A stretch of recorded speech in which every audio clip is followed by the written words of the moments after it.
a lot of people that I know that are Eagles fans. My godfather Ken is an Eagles fan because he's lived in Philadelphia for a little while now. He lives in North Carolina. You're right. You do have, sometimes the banter of, these are bad fans, but every organization has that. I mean, I'm a Panthers fan, and we supposedly got a bad owner because our owner throws drinks on people. It don't get no worse than that. But to rise above, all of the hoopla, all of the naysayers, like at the end of the day, it don't even freaking matter. Like we're here. We are in the top two of the entire league. No matter what happens, at the worst, we're number two.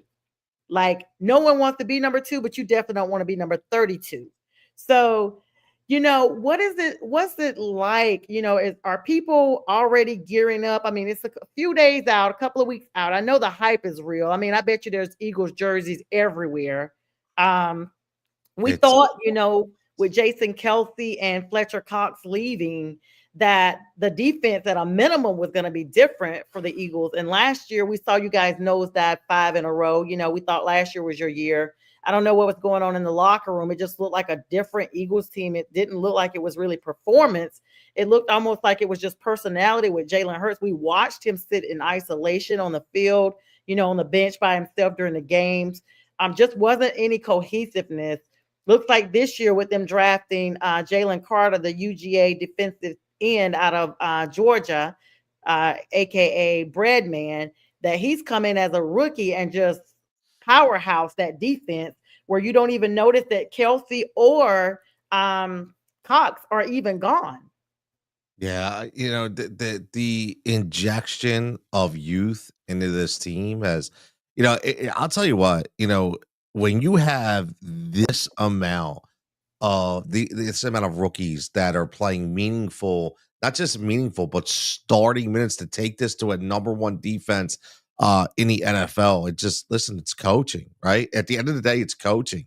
You have a corner, Quinton Mitchell, who was just locking people down. Cooper DeJean, who's just locking people down. Rookie Jalen Carter, just completely just destroying people up the middle. These are rookies, and you're not supposed to get play like that from rookies, right?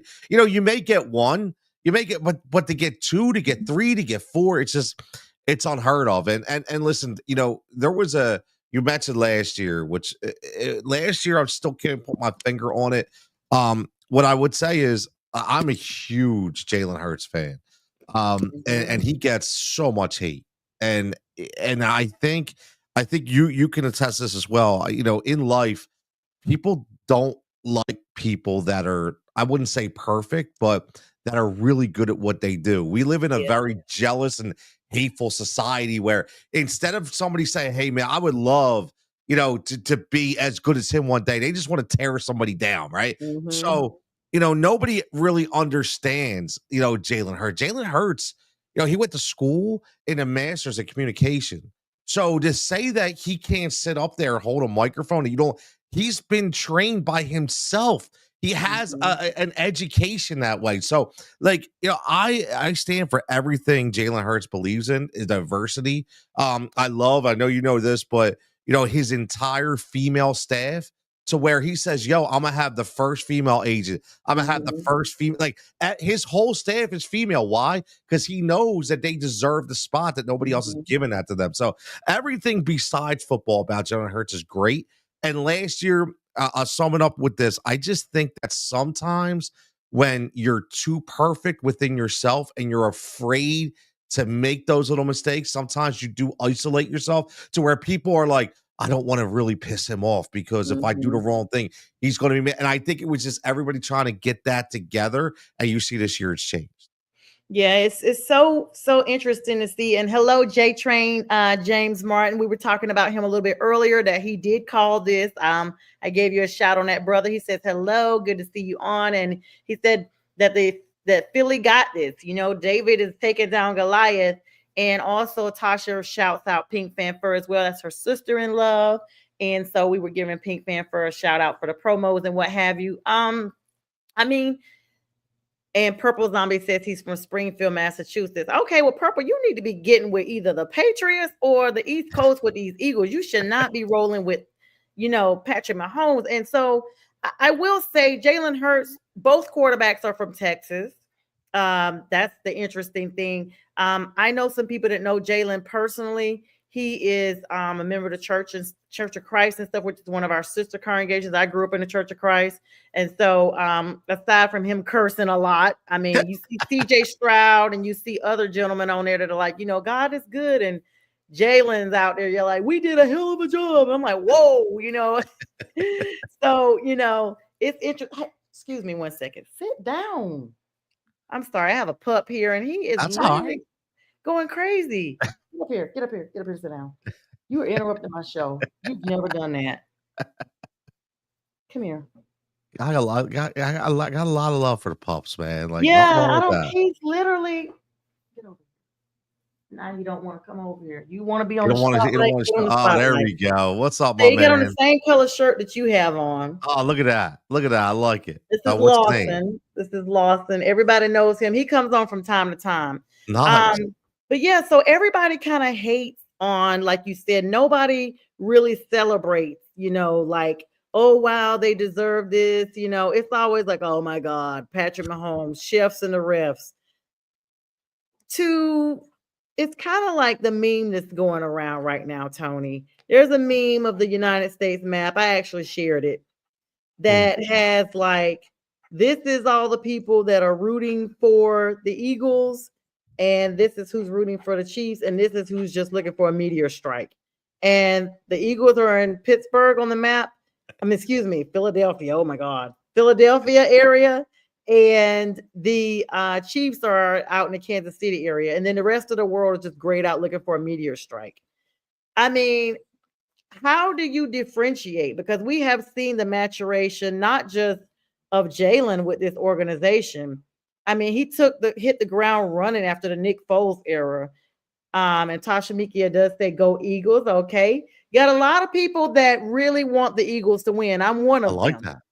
I wanted Washington because they were the underdogs, and because Jalen hadn't been, Jaden Daniels had never been. He was a rookie, and Washington hadn't been in 30 years, or Buffalo hadn't been in 30 years. But I knew I had all these scenarios. Okay, if the Eagles advance, I need them to win it all, regardless. We do not want to see Patrick Mahomes get a third ring.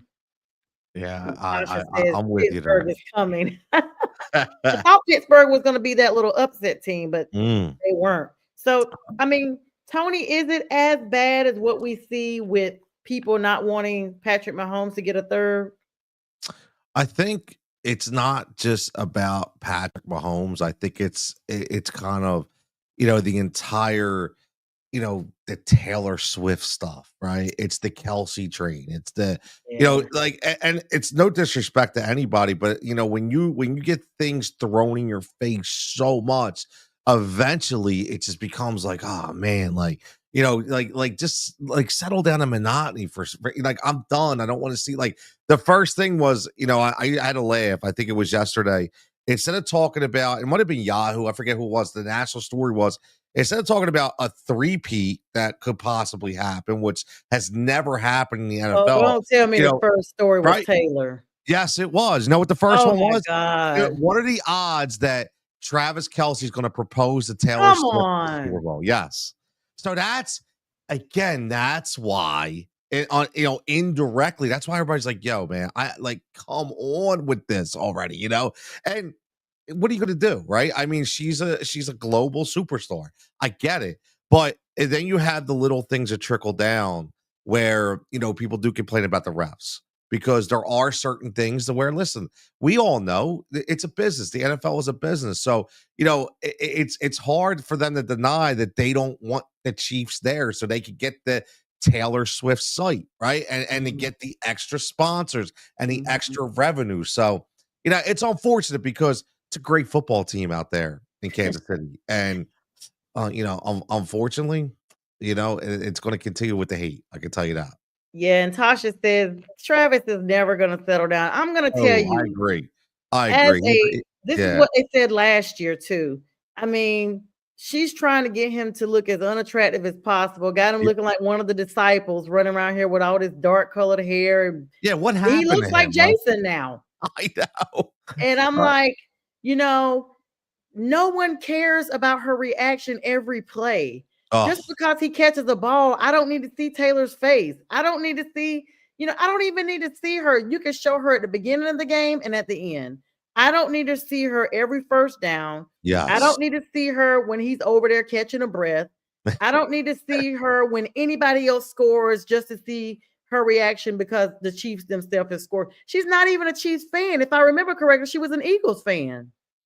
Exactly. Well, she had to jump ship because of her man, right? But like it's funny. I never even thought about, the whole, because I kept saying, he's growing his beard more, he's dyed his hair. And I'm thinking, I Yeah, don't no. remember him. He don't even look like the same Yeah, guy. Like, no, she's trying to dude, keep him out yeah, for them. She don't I want agree. she's making him do the TB12 program like Tom Brady, where he's not eating gluten or anything. Thanks for the subscription, Purple. I appreciate you. And Tasha says she needs to go do a concert. Exactly, and do her. Like I often think, if this is Beyonce and Jay-Z's, not rapping, but he's playing in the league. Like, first of all, I don't think Beyonce would go to every single game. But Nah, these Swifties are powerful. Like, you can't even say anything about them. They're worse than the Beehive. I know. And, I know. I get that the NFL, which stands for not for long, is doing this for ratings, clicks and likes. That's what Yep. Dan Lanning said, Oregon's coach. He said it Yep. best, clicks and likes. So if Taylor brings the clicks and the likes and she brings all these women who know absolutely nothing about football and have no interest in football. The only thing they know is when somebody runs in the other side of the field that somebody has scored. And that's how they leave it vague. They don't know who, they don't know how, they can't tell you a first down.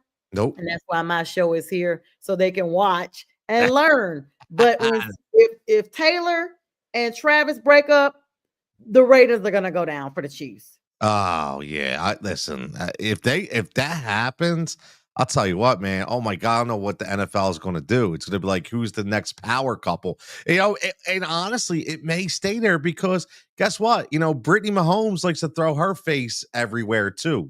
So Brittany is a washed up housewife. I'm tired of her. What's up, Doughboy? I'm tired of her. She just cranks I out love it. kids every 18 months. I mean, I'm sorry. I know women are probably going to go in, but my friends always have said I have a mindset like a guy. And so I'm the in between. Like, don't let the curls and the I makeup love it. fool you. I love it. She is just a housewife that's trying to get some business. We didn't even know who they were. Like, Pat and Brittany keep their stuff out of social media. They'll stay married forever, but they don't bring the hype that Travis and Taylor do because Taylor was already her brand. She's like one of the top 5 richest women. So she got her own money. And let's be clear, Travis was begging her to give her a Travis bracelet that he made and all this stuff. And so, you're like, okay, good for you guys. Go on down there and get married and just keep it moving, as they say, keep it Exactly. pushing Pete. But yeah, yep, it would stay on Pat and Brittany, and she does have no business at all. Who's the power couple in well, correction, Jalen Hurts got a beautiful fiance. Congratulations to him. They got engaged last year, I believe. They're taking things slow, and he just seems like a really good guy. The Philadelphia team as a whole, Nick Sirianni. I mean, doing big things up there, and looks like he just like the maturation was a natural progression. We didn't expect him to jump in and start winning championships off the rip, but he has not tanked the team either. What are your thoughts on Almost. Coach Sirianni? Almost. He almost did. Almost, yeah, Yeah, almost he almost. did. Last year we were like, Yeah, he like one thing about Philadelphia is and you're starting to see this being dictated across is this is Jeffrey Lurie's team and Howie Roseman's teams like that. Like, the whole point is, and I'll take people back real fast is, Jeffrey Lurie when he had Andy Reid. The biggest thing about Andy Reid was, Andy, he was trusted Andy Reid with everything he did. And, because Andy Reid bought into the Eagle way. So when Andy Reid left, you know, Jeff took a shot, and Jeff Mhm. went outside the box, and Jeff brought in a guy named Chip Kelly, and this was the hot commodity coming out of college and coming out of Oregon, or and he gave him all the power, and he shouldn't have.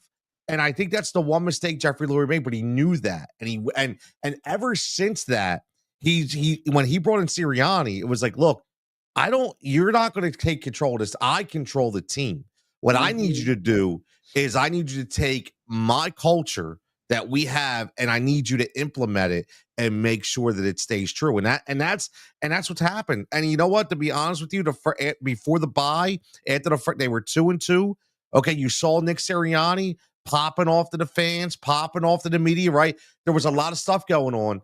He got called in the office, man, like a school kid during the bye, and they said, "Listen, we didn't bring you here back this year for this. It's got to Mhm. stop." And once it stopped, lo and behold, he changed, the team changed, and now we're in a Super Bowl. Yeah, it's almost like I said, the natural progression, and it takes not just. I know it's an adage. They say it takes a team effort. It takes a team effort for real. Like you need all your coordinators, all your teammates, all your coaches on spot to do it cohesively. Because one mistake, I mean, it's kind of like when you go to a setting and somebody says, "Well, there will never be the same group of people here next time. This will be your only one and done time of every single person being there." And it's true. People have other commitments, people go other places. Unfortunately, people don't live to be, to the next occasion, or there's an extra person. So it could go either way. This is it has to be the perfect recipe. Like you said, it's extremely difficult to get back. And I am just excited to know that you all have gone from wild card elimination last year by the Tampa Bay Bucks to all the way up. I will say this though, Tony. I felt like Washington, being the novice team they are, I don't want to say it's because they were novice with the quarterback, Jaden Daniels, because Dan Quinn has been here before. This was his redemption run in the Super Bowl. Everybody's been blowing him out for this 28-3 that he had with the Atlanta Falcons. And from that point, he never head coached again. He was defensive coordinator with Dallas. This was his debut to come back to Washington, who finished 4-12 last year. This year, with the loss, they're 12-6. Absolutely outstanding, nothing to be ashamed of. But those encroachments by Frankie Lavu, former Carolina Panther, second and long was like 4 times, almost to the point of you guys being awarded a point. Let's just put it out there. Everybody's sick of the tush push, Tony. Everybody's sick of the brotherly butt push, the BBT, BBP. We are sick of it. We thought that last season the league was going to look at it. They said they were going to, whatever they do. I don't want to say outlaw because I don't think there's a law. Outrule it, overrule it, or whatever. You guys still doing it. First and whatever, you can believe that Jalen Hurts or somebody is going to be pushed by the entire O-line. Washington folded under that pressure because they were so frustrated that they were encroaching, they were offsides, they were doing all kind of stuff because they were being beat on, and they just finally folded up like a lawn chair. Is this because of the rookie Jaden Daniels? The fact that team is young. I think the average age on there is like 27, and the maturation of the Eagles. A lot of you guys have been there before from the O-line. You got Smith, you got Brown.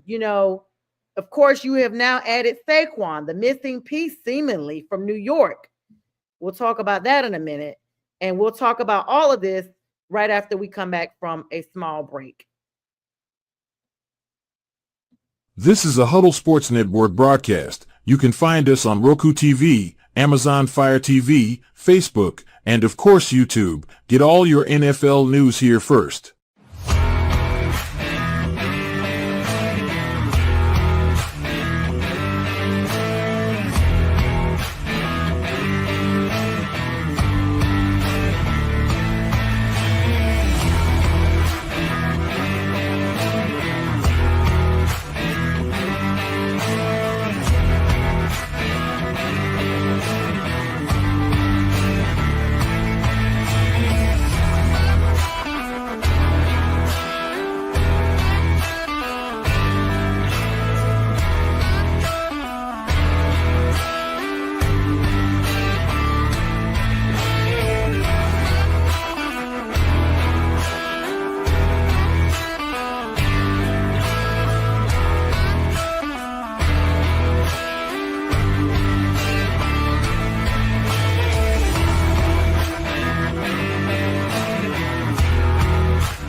Hi guys, I'm back with Tony Cutillo of the Tony Cutillo Show, Rise React Media, Rise and React Media. Tony, we kind of had to put a pause in there because I forgot to give a shout out to the Huddle Sports Network. And we got some comments coming in, but I'll first let you address the questions before the break. So here's the thing about the tush push, right? I know everybody hates it, but got to give a shout out to one of the most consummate professionals in all the NFL, and that's Bobby Wagner. And when they went to Bobby Wagner afterwards, and they mentioned the same thing that you were talking about, and then they talked about that play, and he goes, "Look, man, like it's the best play in football. Like it can't be stopped." He's like, "If I would run it every time too, like why not?" But here's the funny thing, everybody just says they're tired of it, and this goes back to the whole Jalen Hurts thing.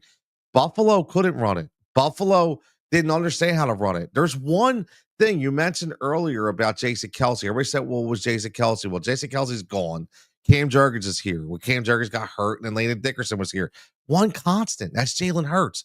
We have a quarterback that could bench 600 pounds. Yeah, okay? that was crazy. Like, come on, man. Like, there's a reason why it works. I mean, my man is so strong. And, again, I know people are tired of it, but as long as it keeps working, we're going to keep doing it. Yeah, and so of course I've been bashed in the comments by Doughboy, who was like, "Boy, the ref screwed the Bills bad Sunday in the AFC Championship game." I But agree. D'Amico Ryan said, "When you play Kansas City Chiefs, you play against everybody." Now that's true. We're going to talk about that in a minute. I mean, you guys got to face that on the 9th. Howie Roseman goal is to win a Super Bowl, and then he wants to know why I'm talking bad about the Eagles with the tush push. And he wants to know what about the Kansas City Thieves. So we're going to talk about all those, Doughboy. Thank you for interrogating me. This is clearly one of my subscribers that is off TikTok. Thanks for subscribing, Doughboy. I appreciate you keeping your word on that. Tony, I mean, we talked a little bit about how Washington do you think it was just they weren't prepared, or that Philadelphia was just that good? Listen, this isn't a homer take. It's not a biased take. Philly's just that good. And, Washington's got a great team. They do. It's a young, listen, nobody, you can't discount what Jaden Daniels did this year. You just can't. But he also is a rookie. No, and I said this before, and I'll say it again. I was saying it all week. I said, look, as much as I respect them, he's still a rookie. And when you go up against a veteran Hall of Fame defensive coordinator like Vic Fangio, guess what? He's going to show looks that you probably didn't see. He's going to show you things you probably didn't see. If you go back and this is really relatable, which was good. Patrick Mahomes, his kryptonite is Vic Fangio. When the Philadelphia Eagles, before Vic Fangio was even their defensive coordinator, the Super Bowl year, they brought him in. They brought Fangio in as a special assistant on a 2-week contract just to devise a game plan against Pat. And the first thing Pat said was like, dude never shows the same link twice. So think about that. That's a Hall of Fame. And now you have Jaden Daniels seeing that same look, right? Listen, the future is bright in Washington. I'm a big Dan Quinn fan. I think there's nobody else that really riles up the troops like a Dan Quinn. He's a great head coach. I'm a big I feel bad for Terry McLaurin. I'm gonna be honest with you. Like, I love Scary Terry. He's one of them dudes who don't pop. Yeah, he is. Right? I mean, he is true, and sucks, man, that he doesn't get that opportunity. But they're gonna be back there. They're not gonna be silent. They'll be heard for the next couple years, man. So future's bright, Washington. Yeah. Do you think? Okay, my opinion was this: Washington, if you were gonna lose like that, y'all should have let Detroit go ahead. Because I'm gonna be honest, I had Detroit versus the Bills for my pick. Wow. I don't remember if I picked them at the beginning of the season. I might have said the Ravens, but I definitely didn't have you guys, and I did not have the Chiefs again because I'm like everybody, we're sick of them. Yeah. And so I felt like, I actually feel like the Chiefs could be taken out by the Steelers as a sneak card, kind of like Tasha spoke about earlier, like they'll Me be too. here. But do you think a Detroit versus Eagles game would have been different? It's funny. I wasn't a believer in Detroit. So, I'm not a Jared Goff fan. Never was, never will be. And I hate to say it, but the two guys who I really backed the least, which was Sam Darnold and Jared Goff, just showed their true colors, in my opinion. And unfortunately, listen, Patrick Mahomes, you mentioned Baltimore, Lamar Jackson, Jalen Hurts. These are winners. These are guys. Josh Allen from the Buffalo Bills. I don't think Jared Goff goes into into that conversation. So Mhm.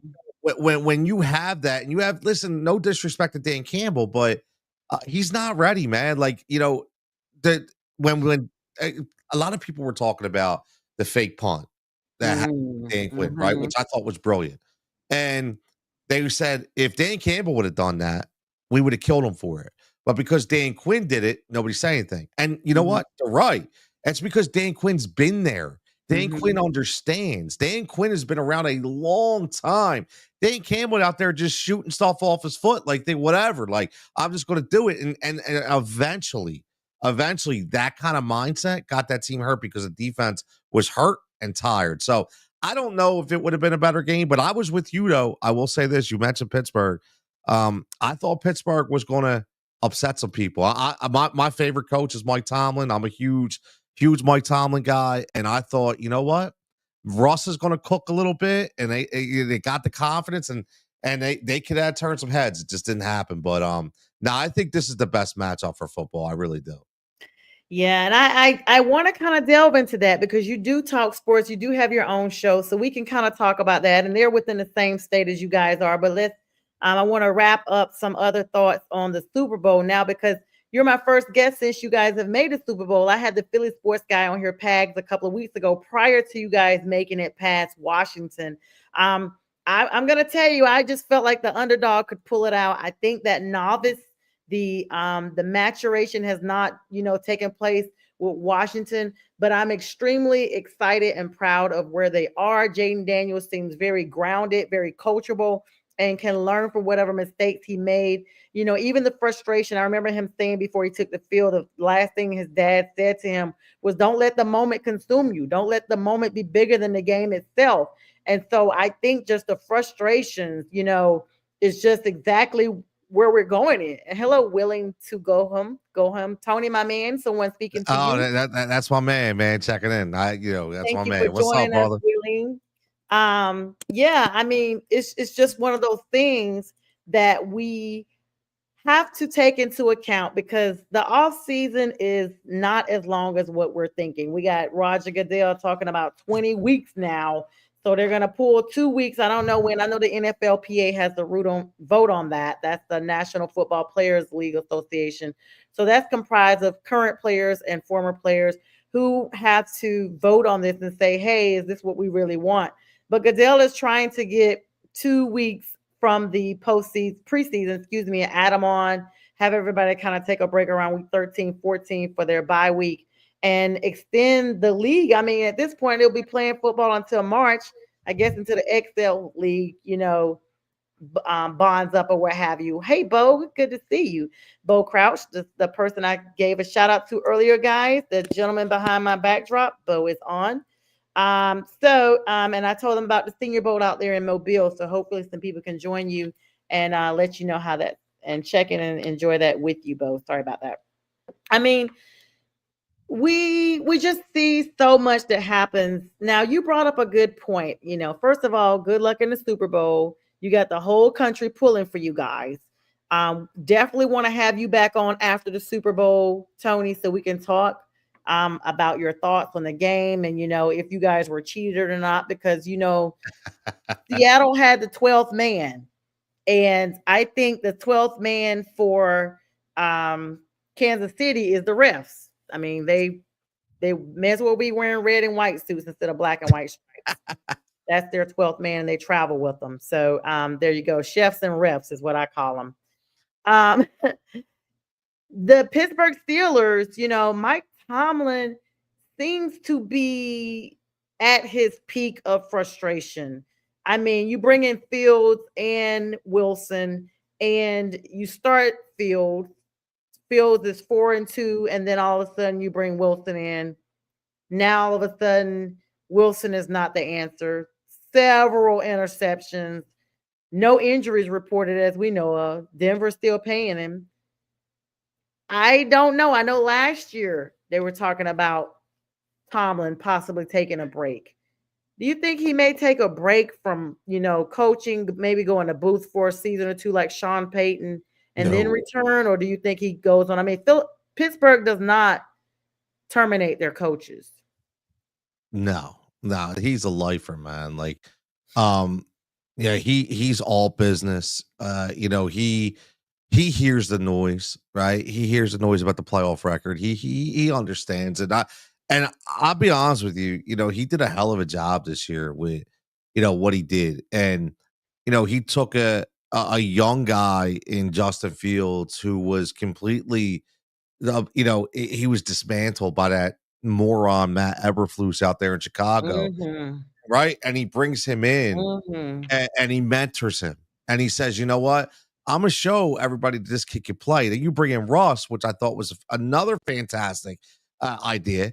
And when he went to Russ, see, a lot of people are like, "Nah, man, no, they didn't understand." Like, even though they were winning, he also knew that Fields wasn't ready for the prime time yet, and he Mhm. wasn't get so he was like, "Look, if I can get one more year out of Russ, I think it'll." And again, listen, and he did, right? He did. They just didn't have enough, right? They just didn't have enough, and I think this will be the year because I think this will be they're all going to pay one of those guys. I think it's going to be Fields. You already hear all the rumors of Wilson going out there to Vegas to be with Mhm. Pete Carroll, to be reunited. We'll see what happens there. But I think it's got a good future with Justin Fields. I really do. Yeah, and speaking of moving around, I almost forgot to ask you. Looks like Kellen Moore, you guys' offensive coordinator, is now in the top rankings to be considered the next head coach of the New Orleans Saints. I mean, we see how the Detroit Lions have started to disintegrate their nucleus with Ben Johnson going to, of all people, the NFC North rival, the Chicago Bears. And I just feel like when you go to an actual rival, this is a little bit different for you guys, even though it's NFC to NFC, it's not NFC East like how Saquon was from the Giants to you guys. And we'll talk about that in a minute as we wrap up about 10 minutes here left. The time flies, guys. Do you think, that losing an offensive coordinator in Moore would be detrimental to you guys getting back, or that's kind of too far? You're just worried about what's happening now? I mean, you know, it's the drawbacks of being good, right? Like it happens all the time, right? And if I was Kellen Moore, I wouldn't take the job.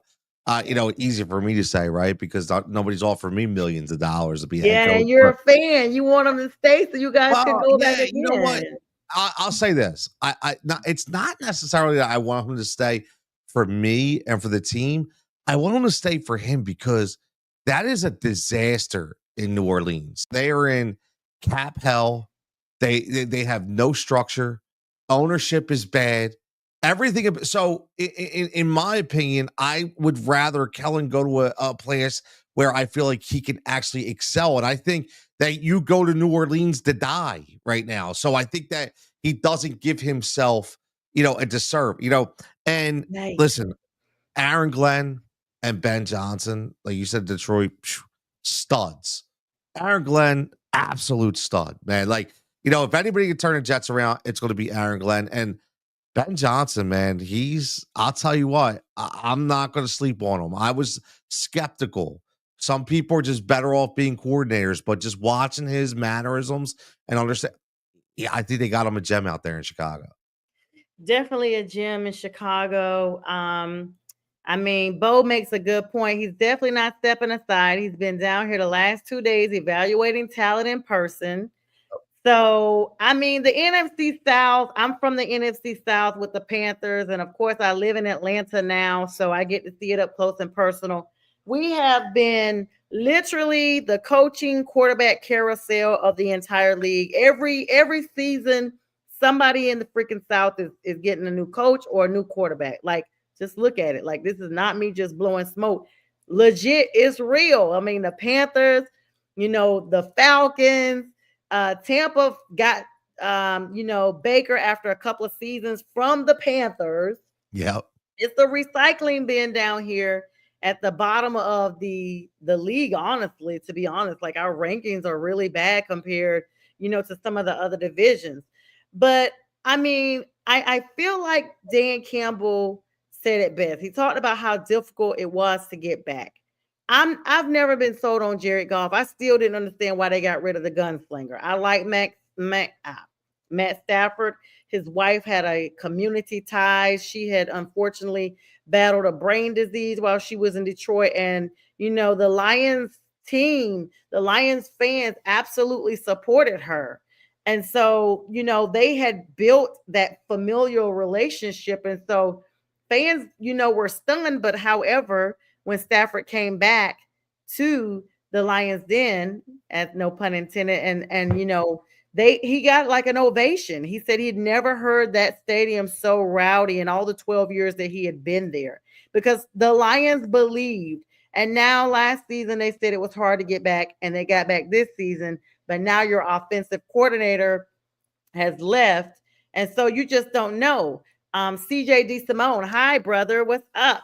Jets fan, he could tell you best. Sometimes bringing in big names like Aaron Rodgers, and in this case Ben Johnson from the Detroit Lions may or may not be, advantageous to Chicago, but it will definitely probably be, well, definitely and probably, you can't say either one, who will likely be disadvantageous to the Lions trying to go back for a third time, considering they've never gone to the Super Bowl and they haven't even gotten any championships since '93. Oh, it's going to be interesting to see who gets picked, right? Because now Dan Campbell's got to go out there and find two guys, right? He's got to get an offensive coordinator, he's got to get a defensive coordinator, and is that the recycle period? Is it going to last longer than a year or two? Right. So we shall see. It's going to be interesting. But I will say this: you mentioned your teams, man. Like I'll be honest with you about Carolina, man. I am so impressed by Bryce Young. I don't want that to go unnoticed. I think you know being what he was done to him by being benched, and then him taking it in stride and Mm-hmm. saying, "You know what? I'm gonna come back and be better than I was," and he did, and I think he's got a bright future. And you mentioned in Tampa with what was going on. You get Baker and coming on, but Atlanta, man, right? I'm a Raheem Morris fan. Like I've always been a Raheem Morris fan. I'm so happy for that dude to get that opportunity again, and just show how passionate he is and how much of a solid educator he is of the NFL. And listen, not many people would have done what he did. Bench a $1 million arm in Kirk Yes, Cousins, right? And go with the for young boy. Michael Penix Yep. Jr. Now Yep. the draft makes sense as they Yes. picked at number 8. And even Kirk didn't know until minutes before it happened. They called him like, "Hey, we're taking a quarterback." And I know he was stunned, and but he prayed with him. They showed a video of him praying with him.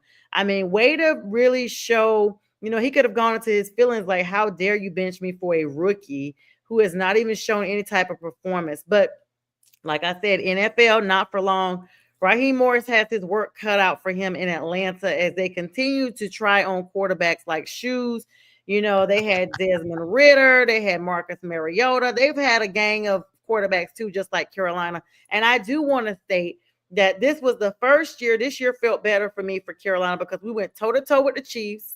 They almost lost. Had they really, counted that catch by Adam Thielen that was robbed from us, we would Yep. have beat the chefs, but again, it's the refs.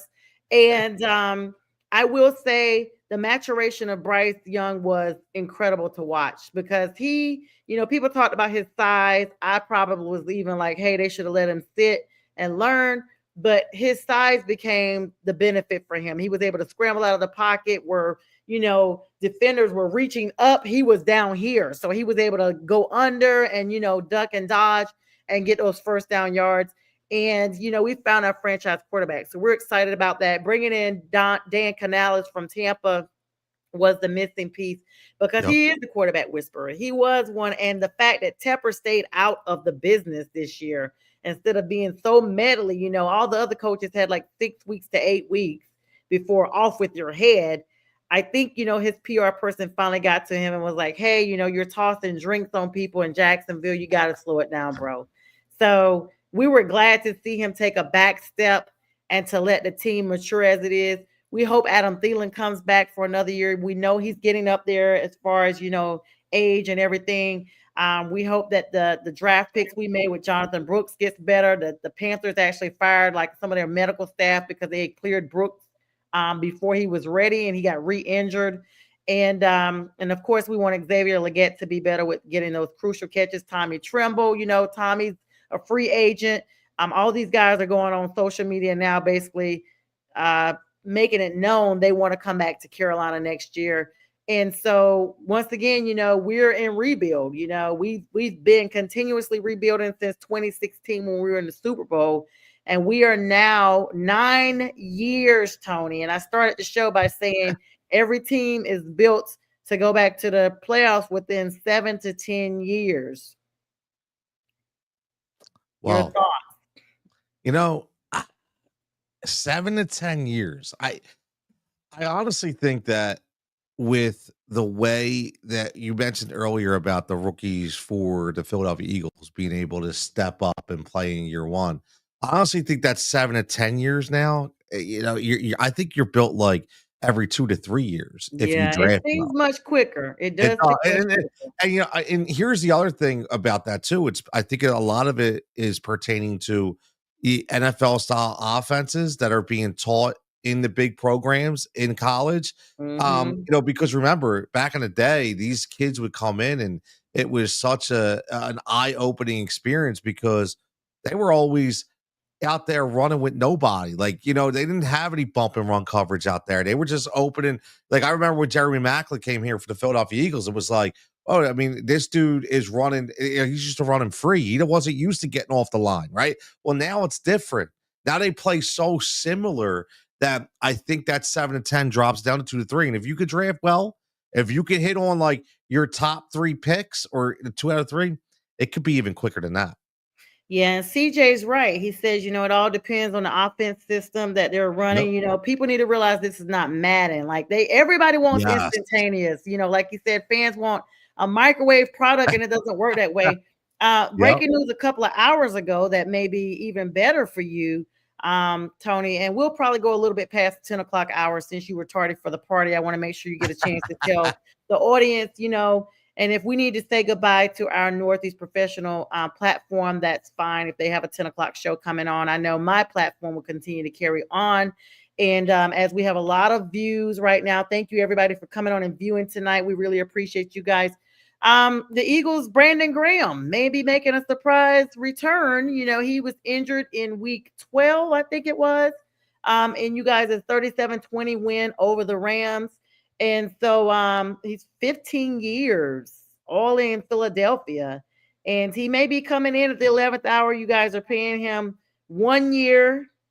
He's got to finish that 1 year contract now, basically. $4 million.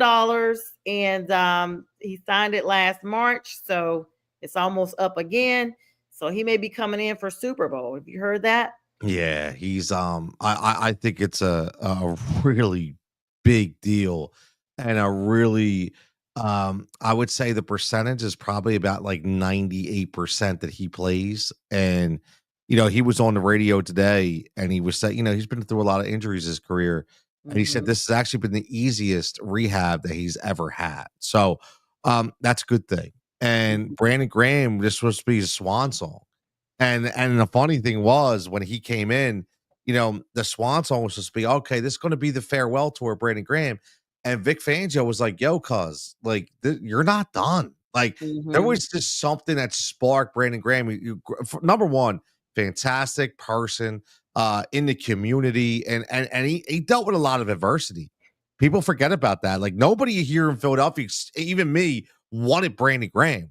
We wanted Earl Thomas. We were pissed that they passed on Earl Thomas. They drafted Brandon Graham. Yeah, and then, I remember that. Yes. So, and Brandon Graham was a late bloomer, right? He didn't give us those stats until about 4 or 5. So for like 3 or 4 years, we were all hearing he's a bust. We look at Earl out there balling out with the Legion of Boom, and what's he do? Strip sack with Tom Brady, first Super Bowl, and now who knows? Maybe he gets a strip sack of Patrick Mahomes now too. Yeah, maybe so. I mean, but to me, this kind of bleeds in the personal professional. Earl Thomas had his drama out there. That whole taking a knee thing, people really got emotionally involved to the point. I don't know if you remember. Well, I'm sure you remember. There was a while they didn't even play the national anthem Yep. at some of the games because they were Yep. like, you know what? This is becoming so contentious that, it started with Colin Kaepernick, who they said was really kneeling on the side, and that it was really out of honor of military and stuff like that he had talked to some military personnel. But Earl Thomas was doing it himself in the with the Legion of Boom. And I feel like, when it came time for him to possibly come to some other teams, that kind of overshadowed because people were like, you know what? Sometimes your performance, we don't want to deal with the drama, the backlash, because that stuff does bleed over. I started the show talking about how we saw Jalen Hurts literally just detached from the team last season. All kind of rumors swirling around, of course, that there were some locker room issues with some players and players' relatives and significant others or what have you. What'd you hear up there, Tony? So I think a lot of it at that time was actually a reverse effect, right? There was a lot of young guys at that time that wanted new leaders. And no disrespect to Jason Kelsey and Fletcher Cox, but sometimes voices get stagnant. And what was happening is a lot of the issues in that locker room were they felt like Jason and Fletch were allowed to do certain things that maybe they weren't allowed to do. And, instead of saying, hey, man, he's a veteran, he's earned it right Yeah. away, we live in a different society now, right? Like, for 20 years, I worked in a union environment where I used to be like, yo, son, well, you can put your feet up when you understand how to do my job, right? So, Mhm. but in this society that we live in, this new generation, man, they like 2 weeks, they want to do what the dude's been doing for 20 years. So I think a lot of that clashed. And, once Jason left and Fletch left, the new breed came in, and now you actually had young guys that were leaders. Mhm. And it changed a little bit, and I think that's what. Listen, it happens on all teams, but again, when you play in Philadelphia, you play in New York, you play in a city that's elevated by their media base, it's always going to be a top story. Yeah, and you guys stay elevated in the media base. I mean, I always kind of joke. I mean, no offense to the millennials, but some of them are so lazy. If they were paid to Ooh, sleep, they would wake up and quit. I And agree. that's saying a lot. And so They ain't these built like millennials, us. They ain't built huh? like us. They ain't Yes, built they're like us. not. They're not like us, like Kendra Lamar No, says. nope, I mean, they absolutely. come in with these NIL deals where they've already made millions of dollars in college. And so they come in here not with a mindset or a spirit of appreciativeness, but of a spirit of you owe me. They have a you Yep. owe me mentality, not realizing that the chances of getting into the NFL league are second to none. And it's extremely competitive. In college, you're competing against other people who may be the best. When you get to the league, you're competing against the best only. And that's why you see a lot of quarterbacks, running backs, all the offensive line, and even defensive players. A little bit, sometimes defensive players do a little bit better because they're kind of drafted later on. But these offensive players sometimes come into the league and get swallowed up. You don't hear about them anymore because they're there. You hear that they were drafted and they just get swallowed up by other people. Next thing you know, they're on a practice squad and they're somewhere selling insurance or cars somewhere. And you're like, oh, I remember this person, and God forbid they get caught up in some type of behavioral issues. They really, we saw that with Johnny Mandel. They really get, swollen up. As we get ready to wrap up the show, I do want to ask you the magic puzzle, or if this is really the piece of the puzzle that the Eagles were missing, because you guys did do so well last year without this person. The New York Giants gifted you. I don't care what they say. We had this whole debate on the network. I'm so sorry, Mac, if you and Linda are watching. I feel like, based on the Hard Knocks clip, Saquon was not really trying to leave New York. there was a clip of the owner, basically saying, do we play Jones or do we pay Saquon? Now was filling in for Trevor Lawrence in Jacksonville because he wanted to leave after he was benched for like the third position. And then you don't have Saquon. And I just feel like they're waiting for you guys to win the Super Bowl, and then heads are going to roll in New York. Number one, part A was Saquon, the person that was really needed. I mean, you guys literally just ignited as if you weren't already on fire. Like, you guys had like the match struck, but when he came, it was just like explosive. Yeah, it's funny. We really flipped the script because a lot of people said that there's two positions, and they're right, that we would never pay in Philadelphia, and that is linebacker and running back. But I actually just did I dropped a little segment about this today, that the Philadelphia Eagles, and it goes back to our previous conversation, are all about culture. And it's not about the position, it's about the person. And even though they didn't value running back, as much as a person of Saquon's status, they valued his people, his people energy, his people personality, the teammate that he was, the father that he was. That's the Philadelphia Eagle way. So for them, they were paying Saquon the person, and to get the talent was actually beneficiary to them. And I'm going to be honest, that's how they roll here in Philadelphia.